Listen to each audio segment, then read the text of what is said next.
তো হ্যালো বন্ধুরা, এটা হচ্ছে আমার প্রথম ব্লগ। তো দেখো, আমি আজকে তোমাদেরকে দেখাবো আমার গাছগুলি বাড়ির।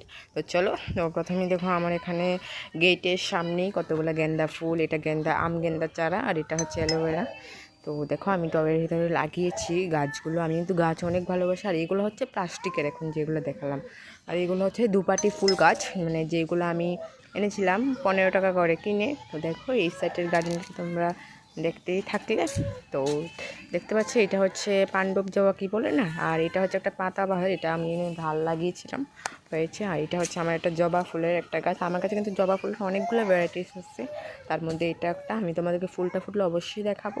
আর দেখো, এখানে আছে কয়েকটা মানে দুপাটি ফুলের চারা। এটা হচ্ছে আমার কলবের গয়ম গাছ। আর এইগুলো হচ্ছে, এটা হচ্ছে জিনিয়া, আর এটা হচ্ছে আরেকটা জবার ভ্যারাইটি, সেটা হচ্ছে সাদা জবা। আর এখানে হচ্ছে হলুদ জবা, কালকে ফুটবে ফুলটা। তো দেখতে পেলে, এটা হচ্ছে একটা আম, আমার কলবের গাছের আম, দেখতে পাচ্ছ বন্ধুরা। এটা হচ্ছে নীল হিবিস্কাস। আর এগুলো হচ্ছে আমার মরিচ গাছগুলো। আমি তোমাদেরকে আরেকদিন দেখাবো ভালোভাবে। তো আজকে এতটুকু।